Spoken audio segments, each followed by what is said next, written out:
Alright, Jaxtasy Reaction TV. So, ayan, makapag-live cam tayo.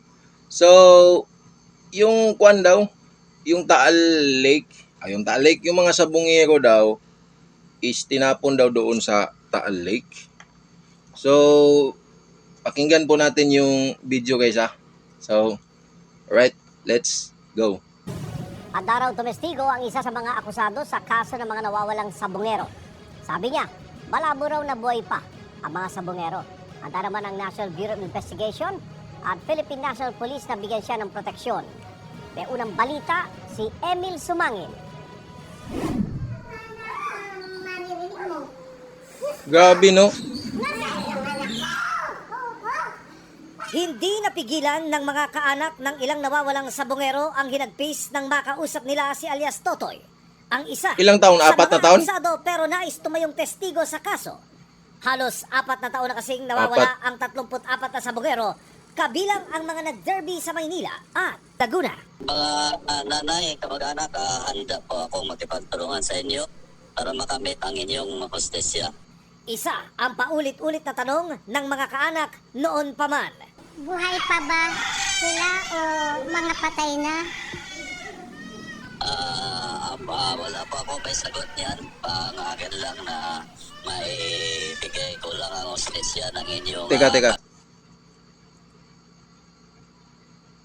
4 years na nawala na tapos tatanungin mo buhay pa o wala na. Tapos may nagtestigo na tinapon daw doon sa Taal Lake. So malamang na eh.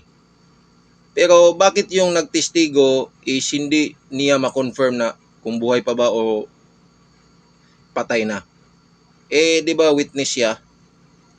At ang tanong ko dito, paano siya nakasurvive? Paano siya hindi nasali? Paano ba siya nabuhay? Kasali ba siya sa missing? Kasi pag gusto mong mag-witness about dito, dapat kasali ka dun sa missing tapos nakapag-survive ka. Then, dapat is pwede mong ituro kung saan parte para pwedeng maimbestigahan at puntahan doon sa Taal Lake mismo na yung mga saan kayo dinaan, ganun. Pero kung dadaan man ito sa Senado, talagang mataas-taas po to na mga tanong dito. Then, diyan na natin makikita na naman kung planted witness na naman to. Alam ko na yung tinutukoy ni alam ko na yung kuan nito yung patutunguhan. Pero hindi muna tayo magsasalita ngayon. Pakinggan na lang muna natin. Alright? So, let's go. Pero kung akong tatanungin sa ngayon, mukhang malabo na buhay pa sila. Pero alam niyo Malabo po na talaga. Saan po sila dinala? Kahit mga buto Doon nga, Nay. po, makuha ko yung anak ko. Maawa naman po. Sa ngayon na hindi na natin makita yung buto. Pero alam ko... Teka. Malabo kasi yan ay kasi 'di ba kung maalala natin ay pumutok po yung Bulkan Taal noong 2021 ata. Pumutok po yung Bulkan Taal at meron pong isang vlogger na gumawa ng content na yung daw pagputok daw ng Bulkan Taal, ito ba yung sinyalis na gusto ng Bulkan Taal na malaman natin na mayroong mga nalibing dito na mga dito yung nilibing sa yung mga sabungero dito nilibing, di ba? Kasi madami kasing isipin mo na lang 32 missing. Kahit pa naman kahit pa naman ang daya yan sila pero buhay pa rin yan eh.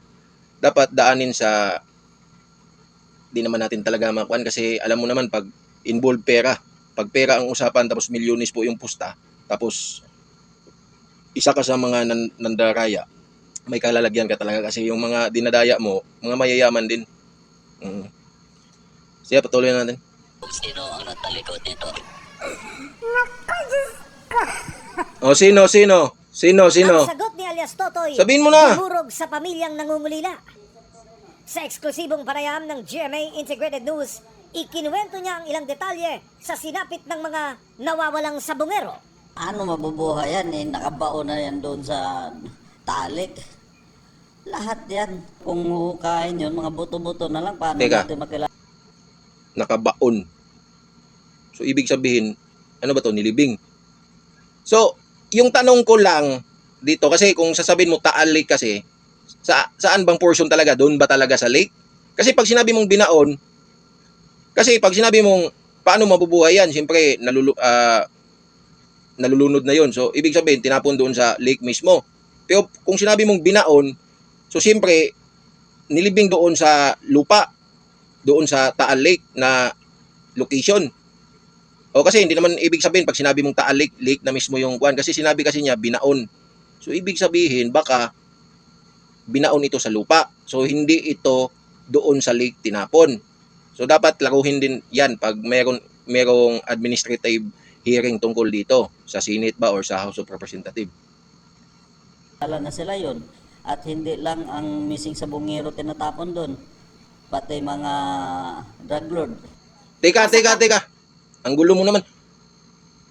Ikaw na nga mismo nagsabi, di ba? Doon nga, medyo magulo yung kwan mo ha. Medyo magulo yung testimony kasi niya eh. Klaruhin mo muna yan, yung iba, binaon. Kasi pag sinabi mong tinapon sa lake mismo, hindi mo pwedeng sabing binaon sa lake.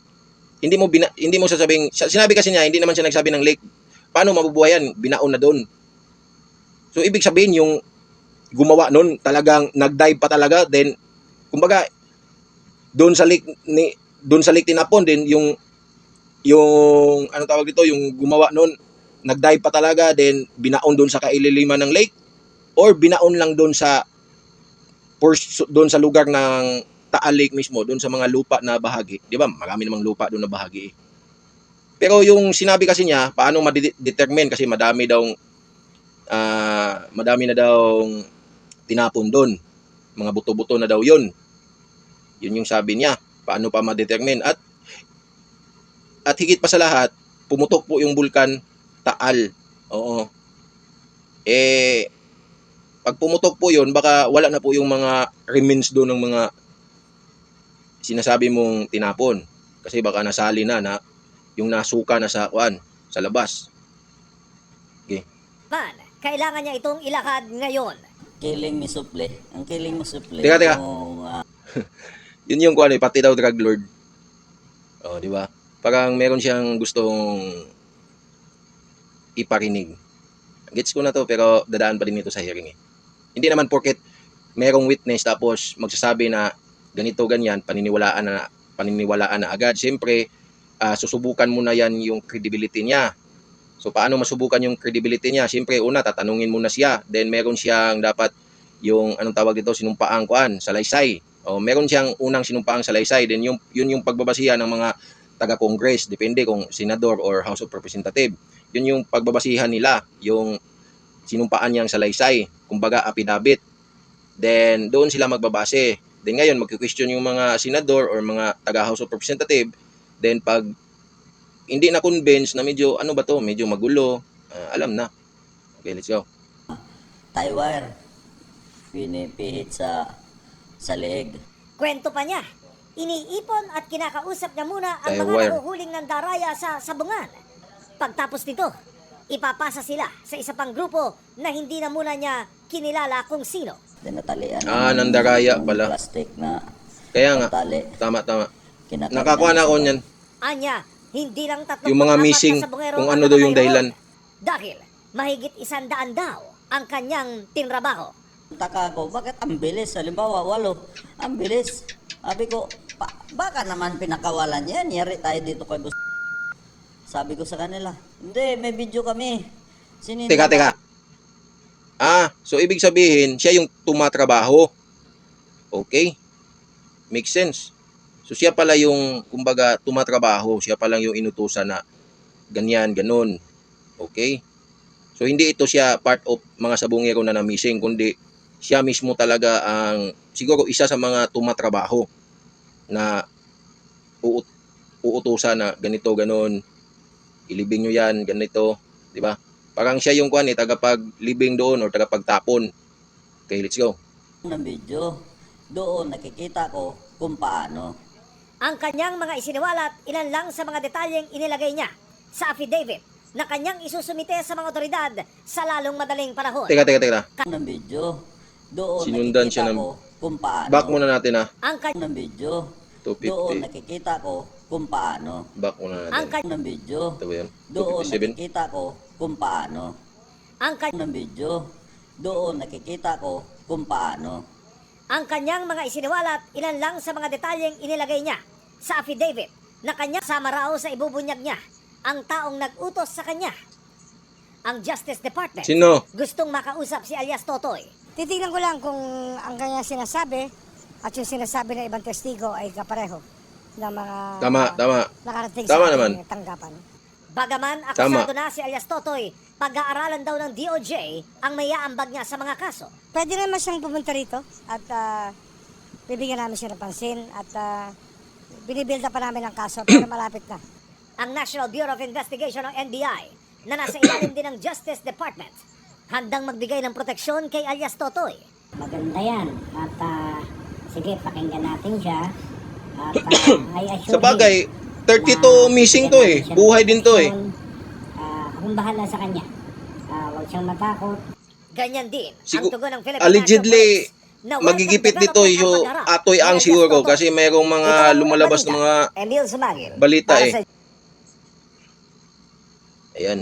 Mayroong mga lumalabas na mga balita na talagang ibig sabihin daw dito, itong witness na ito, yung sinasabi niyang busing is si, allegedly lang mga lumalabas na mga chismis. Chismis pa kasi yan eh, kasi hindi pa naman totoo, hindi pa naman, kumbaga, patutunayan. So, hanggang hindi pa napapatunayan, chismis pa yan.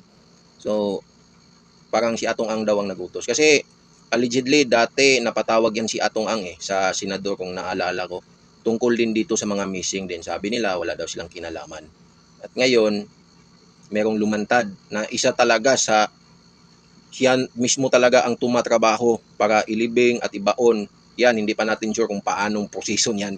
Kung saan binaon, kung sa lupa ba. Kasi pag sinabi mong binaon kasi sa lupa, then kung tinapon sa tubig, yan, pwede pa yan, di ba? Pag tinapon sa tubig, pag binaon, lupa. So yan yung aabangan natin itong issue na ito, isa ito sa aabangan natin at bigyan po natin ng reaction in the future kung ano yung mga kuan nito, update nito. So sa ngayon, dito lang po muna tayo kasi wala pa naman tayong So yun lang yung masasabi ko dito, yung 32 missing, siyempre dapat kahit ano pa man yan sila, siyempre dapat meron pa rin yung malinaw ba na makakamit pa din sila ng hustisya para sa akin. Pero yun nga, about sa sugal kasi kung ayaw nyo pong magganito, alam naman natin yung sugal, gambol yan pero kung maaari, wag po tayo mandaya. Kasi allegedly, itong mga na-missing po kasi, ang kaso po kasi dito, yung mga, kuan po kasi dito, bakit ito na-missing? Kasi may kasalanan daw mga ito kasi, anong tawag ito, nandaraya daw. So, doon lang po muna tayo guys, no? Kaya kung mayroong bagong update dito about sa issue na ito, bibigyan natin ng reaction agad. So, yan lang po muna sa ngayon. Juxtasy Reaction TV is now signing out. Bye-bye guys! So, see you in my next video. So, follow, like, and share. Comment down below kung ano po yung masasabi nyo tungkol dito sa issue na ito. Alright, bye-bye!